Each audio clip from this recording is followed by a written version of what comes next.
DAV Class 8 Social Science Chapter 9 Establishment of Company Rule in India। इस video में हम इस चैप्टर का सॉल्यूशन करेंगे। डियर स्टूडेंट्स, आपने वीडियो को कंप्लीट देखना है और कमेंट करके बताना है कि आपको वीडियो कैसा लगा। तो शुरू करते हैं इसका सॉल्यूशन। सबसे पहले हमारे पास है समथिंग टू नो का ए पार्ट है tick the correct option. Correct option को हमने टिक करना है। फर्स्ट क्वेश्चन है इसका, where is Fort William located. Fort William जो किला है वो कहाँ पे है? बॉम्बे, कोचीन, कलकत्ता, मद्रास। तो इसका आंसर होगा कलकत्ता, जिसको अब कोलकाता कहते हैं। सेकंड है the battle of Plassey was fought in the year. जो प्लासी की लड़ाई थी वो कौन से साल में लड़ी गई थी? 1754, 1756, 1755, 1757। तो इसका आंसर होगा 1757, 1757 में। थर्ड है which ruler was killed in the fourth Anglo Mysore war. कौन सा राजा फोर्थ एंग्लो मैसूर वार में मारा गया था? हैदर अली, निजाम उल मुल्क, शाह आलम, टीपू सुल्तान। तो इसका सही आंसर होगा टीपू सुल्तान। फोर्थ है the first governor general of British India was. कौन था सबसे पहला? तो इसका सही आंसर होगा वॉरेन हेस्टिंग। फिफ्थ है in which battle Sirajuddaula was defeated by Robert Clive. किस बैटल में सिराजुद्दौला को रॉबर्ट क्लाइव ने हराया था? तो battle of Panipat, battle of Plassey, battle of Buxar, battle of Wandiwash. तो इसका सही आंसर होगा बैटल ऑफ प्लासी। प्लासी की लड़ाई में रॉबर्ट क्लाइव ने सिराजुद्दौला को हराया था। अब हमारा ए पार्ट कंप्लीट हुआ। अब हम करेंगे इसका पार्ट बी, जो है फिलिंग द ब्लैंक्स। तो फर्स्ट है dash was the capital of Carnatic. Carnatic की कैपिटल कौन सी थी? तो इसका आंसर होगा आर्कोट। सेकंड है dash build small army unit at presidency settlement. किसने बनाई थी छोटी आर्मी, स्मॉल आर्मी यूनिट? तो इसका आंसर होगा ब्रिटिश, अंग्रेजों ने।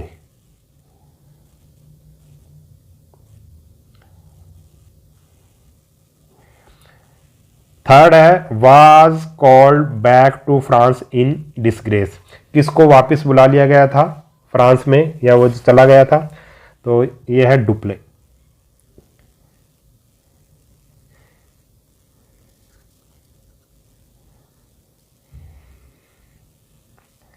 ये फ्रांस, जो फ्रांस का था ये।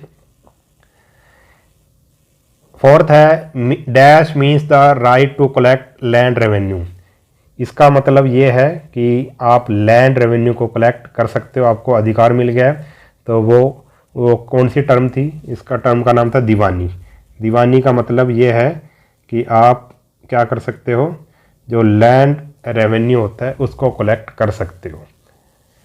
फिफ्थ है second Anglo Mysore war ended with the treaty of dash in 1784। Second Anglo Mysore war कौन सी संधि से समाप्त हुआ था? तो इसका आएगा मैंगलोर।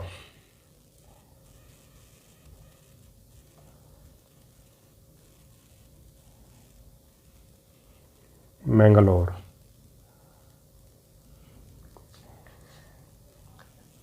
तो बी पार्ट भी कंप्लीट हुआ। सी पार्ट है मैच द फॉलोइंग। मैचिंग करनी है हमने। फर्स्ट है लॉर्ड वेल्सली। लॉर्ड वेल्सली की किससे मैचिंग करेंगे? तो ये गवर्नर जनरल बना था 1798 को। टाइगर ऑफ मैसूर, सेकंड है tiger of Mysore. Tiger of Mysore किसे कहा जाता है? टीपू सुल्तान को। लॉर्ड डलहौजी, लॉर्ड डलहौजी, इसको हम कहेंगे, इसको मिलाएंगे ए के साथ। फोर्थ है अनवरुद्दीन। अनवरुद्दीन कहाँ का नवाब था? कार्नेटिक का नवाब था। और मीर कासिम कहाँ का नवाब था? नवाब ऑफ बंगाल। तो हमारी ये मैचिंग भी कंप्लीट हुई, पार्ट सी भी कंप्लीट हुआ। अब हम बढ़ते हैं अपने पार्ट डी और ई की तरफ। डियर स्टूडेंट्स, पार्ट डी और ई करने से पहले मैं आपको बता दूं, चैनल पर math, Hindi, science, social science, Sanskrit, English सभी सब्जेक्ट के वीडियोस आपको मिल जाएंगे। आप एक बार वीडियो की डिस्क्रिप्शन या प्लेलिस्ट को चेक कीजिए। जैसे ही आप वीडियो की डिस्क्रिप्शन या प्लेलिस्ट को चेक करेंगे, आपको सभी सब्जेक्ट्स के लिंक मिल जाएंगे। आपने किस तरह से प्लेलिस्ट को चेक करना है मैं आपको जल्दी से बता रहा हूँ। सबसे पहले स्टेप क्या है, आपने यूट्यूब पे सर्च करना है एजू मैग्नेट। जैसे ही आप यूट्यूब पे सर्च करेंगे एजू मैग्नेट, आपको इस तरह से चैनल का आइकन दिखाई देगा। आपने यहाँ पे टैप करना है। जैसे ही आप यहाँ पे टैप करोगे, आपको इस तरह से दिखाई देगा videos, short, live, playlist, community. Videos पे टैप करोगे, चैनल पर जितने भी वीडियोस हैं आपको दिख जाएंगे। प्लेलिस्ट पे टैप करोगे, आपको subject wise, class wise playlist मिल जाएगी। आप अपना मनचाहा वीडियो देख सकते हैं। तो इस तरह से आपने चेक करना है प्लेलिस्ट को। अब हम बढ़ते हैं क्वेश्चन नंबर डी और ई की तरफ। क्वेश्चन नंबर जो डी है वो है answer the following question in brief. First है हमारे पास, which Portuguese explorer discovered the sea route of to India, how did this mark the beginning of European era in India. तो आप इसको नोट डाउन कर सकते हैं। उसके बाद है question number second, why did the European trading company set up trade centre in coastal area. जो यूरोपियन ट्रेडिंग कंपनी थी वो कोस्टल एरिया में उन्होंने अपना जो कंपनीज या सेटअप क्यों बनाया, ठीक है, यानी कि समुद्र के पास, समुद्री इलाकों के पास क्यों बनाया। तो आप इसको नोट डाउन कर सकते हैं। क्वेश्चन नंबर 3 है, explain the policy of divide and rule adopted by British, what was its impact on the Indian princess.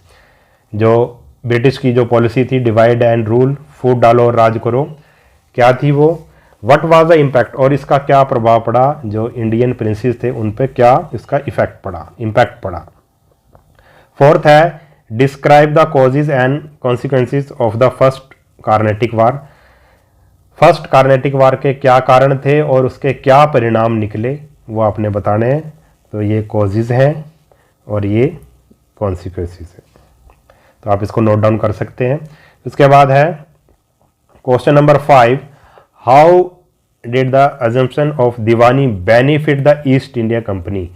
जो दीवानी थी उसने ईस्ट इंडिया कंपनी को किस तरह से हेल्प की, आपने इसको बारे में बताना है, कैसे उसको बेनिफिट हुआ, ईस्ट इंडिया कंपनी को क्या क्या फायदा हुआ। क्वेश्चन नंबर ई है, answer the following questions. First है, how did the East India Company become an imperial power in India, explain.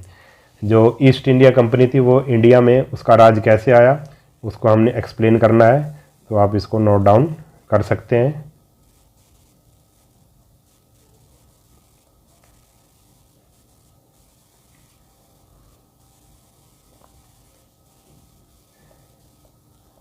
Next question है, what is meant by dual government, how did it lead to public suffering.